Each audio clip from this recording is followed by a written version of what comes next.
یہ تیرے فاقوں کا صدقہ ہے اے حسین کی ماں، یہ تیرے فاقوں کا صدقہ ہے اے حسین کی ماں، کہ گر سکون سے اہل عزا کے چلتے ہیں۔ چہلو میں امام حسین کی مناسبت سے آج اسکردو میں مختلف مقامات سے جلوس عزا برآمد ہو چکے ہیں، جہاں جلوس عزا میں عزاداران حسین سینہ کوبی کر رہے ہیں، نوحے پڑے جا رہے ہیں، اور بی بی سلام اللہ علیہا اپنے بھائی کا چہلم منانے جس طرح کربلا گئی تھی، اسی کی پیروی میں عاشقان حسین چہلو میں امام حسین منا رہے ہیں۔ اور کل دنیا کا سب سے بڑا اجتماع تھا کربلا معلیٰ میں، کروڑوں کی تعداد میں لوگوں نے امام علی مقام علیہ صلاۃ وسلم اور رفقائے کربلا کی اس عظیم قربانی کو یاد کیا۔ اور کربلا یقیناً عشق حقیقی کی وہ منزل ہے جہاں، کربلا عشق حقیقی کی وہ منزل ہے جہاں، خون کی دھار سے شمشیر ستم ہاری ہے۔ اور کربلا تمام حریت پسندوں کے لیے ایک پیغام ہے اور ایک مشعل راہ ہے۔ کربلا ایک ایسے فلسفے کا نام ہے جس نے انسان کو حقیقی معنوں میں جینا سکھا دیا۔ یقیناً واقع کربلا کے کئی پہلو ہیں جن پر گفتگو کی جا سکتی ہے، سراسر گفتگو کی جا سکتی ہے۔ کربلا کے چاہنے والے امام علی مقام کو یاد کرنے کے منفرد انداز اپناتے ہیں، کوئی نوحہ پڑھتا ہے، کوئی سینہ زنی کرتا ہے، کوئی مرثیہ پڑھتا ہے، اور کوئی وعظ و نصیحت کرتا ہے، کوئی ذاکری کرتا ہے، تو کوئی تبرکات کا اہتمام کرتا ہے۔ یقیناً تبرکات کا اہتمام بھی بڑی سعادت کی بات ہے۔ کربلا کے پیاسوں کی یاد میں جگہ جگہ پر سبیلیں لگائی جاتی ہیں، اور کربلا والوں کی بھوک کو یاد کرنے کے لیے تبرکات کا اہتمام کیا جاتا ہے۔ اور کربلا والے عظیم لوگ تھے، عظیم ہستیاں تھیں کہ جن کی پیاس کے بعد کوئی پیاسا نہیں رہا، جن کی بھوک کے بعد کوئی بھوکا نہیں رہا، اور آج بھی یہ خیرات بڑھتی جا رہی ہے، اور اس خیرات کا سلسلہ روز بروز بڑھتا جا رہا ہے۔ اور ایک دنیا ہے جو ان کے لنگر کھانے سے کھا کر چلی جاتی ہے۔ جس طرح کل آپ نے دیکھا کربلا معلیٰ میں کیا خوب منظر تھا، کروڑوں کی تعداد میں لوگ تھے، اور کروڑوں کی تعداد میں جو لوگ کربلا میں موجود تھے وہ امام علی مقام کے مہمان تھے، نہ انہیں کھانے کی پریشانی تھی، نہ انہیں رہائش کی پریشانی تھی۔ کتنا بڑا میزبان ہے، اور مہمانوں کی تعداد ہر سال بڑھتی ہی جا رہی ہے۔ اسی طرح اگر ہم اسکردو کی بات کریں تو اسکردو میں بھی ایک عرصے سے تبرکات کی روایت چلتی آ رہی ہے، اور اب تبرکات بانٹنے کا سلسلہ بڑھتا جا رہا ہے۔ لوگ گھروں میں بھی تبرکات کا اہتمام کرتے ہیں، جبکہ جلوس عزا کے ساتھ ساتھ مختلف ماتمی انجمنوں اور تنظیموں کی جانب سے تبرکات کا اہتمام کیا جاتا ہے، سبیلوں کا اہتمام کیا جاتا ہے۔ ہمارے ساتھی رپورٹر نجم الحسن سید نے اسی حوالے سے ایک رپورٹ تیار کی ہے، آئے آپ کو یہ رپورٹ دکھاتے ہیں۔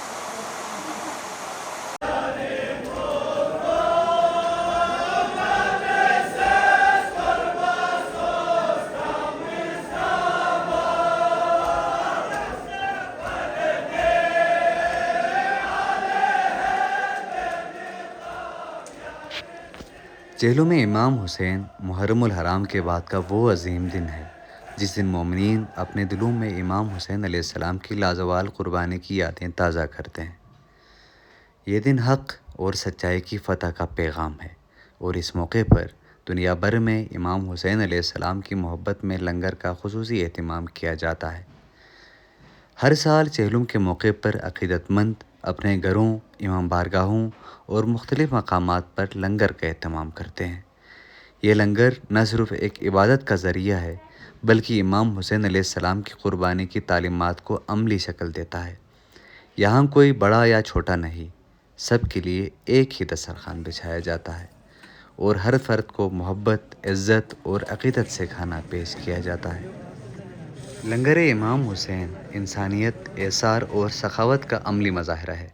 یہاں پر آنے والے ہر شخص کو بلا تفریق رنگ و نسل کھانا پیش کیا جاتا ہے، اور یہ کھانا نہ صرف جسمانی غذائیت فراہم کرتا ہے بلکہ روحانی سکون کا بھی ذریعہ بنتا ہے۔ اس لنگر کی خاص بات یہ ہے کہ یہ خالصتاً محبت اہل بیت سے سرشار لوگوں کے ہاتھوں تیار ہوتا ہے۔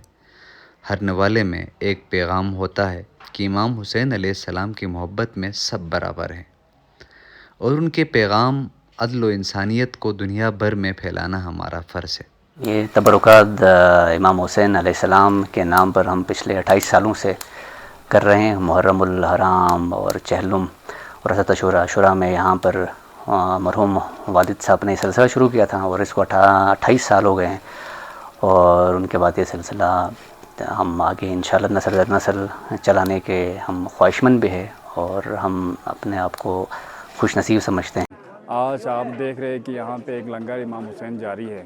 یہ بیسیکلی اس طرح ہے کہ یہاں کردو میں عربین امام حسین کے لیے دور دراز سے مشق کر کے گمبس کردو سے لے کے اور حسن آباد تک سارے لوگ جامع مسجد میں آتے ہیں عربین کے لیے، تو ان کے لیے لنگر کا اہتمام ہر سال ادھر ہوتا ہے۔ یہاں پچھلے کئی سالوں سے ایک آرگنائز ہم نے ادھر سسٹم چلا رہے ہیں کہ اس میں کچھ دیگیں مطلب 14 سے 20 دیگیں یہاں کرتے ہیں، 14 سے 20 دیگیں ہم بھٹو بازار میں کرتے ہیں۔ جتنے میں ہمارے ظاہری امام جو پیدل مشق کر کے آتے ہیں، گھر سے دور صبح سے نکلتے ہیں، ان کے لیے یہاں پہ ایک لنگر امام حسین کا اہتمام کرتے ہیں۔ تو الحمدللہ یہ کافی عرصے سے ایک آرگنائز چل رہا ہے۔ اس میں بہت سارے مومنین ادھر آ کے ہم یہاں پہ تقریباً 1.5 سے 2 گھنٹہ ہم یہاں پہ لنگر امام حسین دیتے ہیں، تو بہت سارے مومنین آرام سے آ کے لنگر کھا کے چلے جاتے ہیں۔ یہ امام حسین کے ایک درس ہیں، اخوت کے ایک درس ہیں، جو ہم انشاءاللہ جاری رہیں گے تا حیات تک، جب تک یہ جلوس کا سلسلہ جاری ہے، لنگر کا سلسلہ جاری رہے گا انشاءاللہ۔ بہت بہت شکر ہے، اور آخر میں آپ میڈیا کا بھی میں بہت بہت مشکور ہوں کہ آپ لوگ اس درس کو دنیا تک پھیلائیں، کہ امام حسین جو درس دیتے ہیں وہ دنیا تک پہنچا دیں، کہ یہ درس ہمیشہ جاری رہے گا انشاءاللہ۔ شکریہ۔ چہلم کے موقع پر لنگر امام حسین علیہ السلام کا اہتمام صدیوں سے ایک روایت کا حصہ رہا ہے۔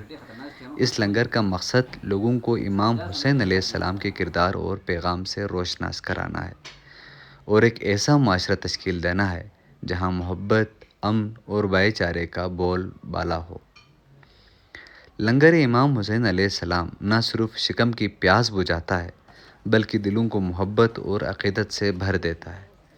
یہ لنگر ہمیں یاد دلاتا ہے کہ امام حسین علیہ السلام کی قربانی کا پیغام ہمیشہ زندہ رہے گا، اور ہر سال چہلم کے موقع پر محبت و احسار کا یہ لنگر جاری رہے گا۔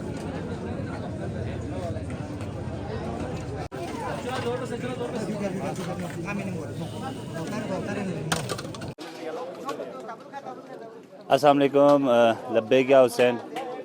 سب سے پہلے تو آج ہم چہلم میں حضرت امام حسین علیہ السلام کے سلسلے میں یہاں پہ جلوس کا سلسلہ ہے اس کردو میں، وہ آج یہاں سے اس کی ابتدا ہوگی۔ تو اسی سلسلے میں خادمین آل معصومین، جس میں ہمارے نوجوانوں گنگو پی، عظیم کھور اور نغلسپان کے نوجوانوں نے یہاں پہ ہر سال کئی سالوں سے نیاز امام حسین کا اہتمام کرتے ہیں، اور آج اسی سلسلے میں اب دیکھ سکتے ہیں عزادارہ نے مظلوم امام حسین اور جتنے یہاں پہ ہمارے نوجوانان ہیں انہوں نے نیاز کا اہتمام کیا ہے۔ تو یہ جو درس کربلا ہے، یہ تو سب سے پہلے یہ ہمارے لیے یہ جو پورا 40 دن ہے، اس کے علاوہ جو عشرہ ہے محرم کا، یہ ہمارے لیے ایک ہدایت کا جس میں ہم مظلوم کے حق میں اور ظالم کے خلاف ایک ہم احتجاج کرتے ہیں۔ اسی سلسلے میں مختلف علاقے سے، اسکردو کے بلتستان کے مختلف علاقوں سے لوگ اس پروٹیسٹ کو اس پروٹیسٹ کو ڈیمانسٹریٹ کرنے کے لیے مین سٹی اسکردو میں جمع ہوتے ہیں۔ تو آج اسی سلسلے میں سب جمع ہوئے ہیں، اور اسی سلسلے کو آگے بڑھاتے ہوئے نوجوانان نے جو جتنے اسکردو کے ہیں ہمارے، انہوں نے یہ نیاز کا اہتمام کیا ہے۔ بہت شکریہ۔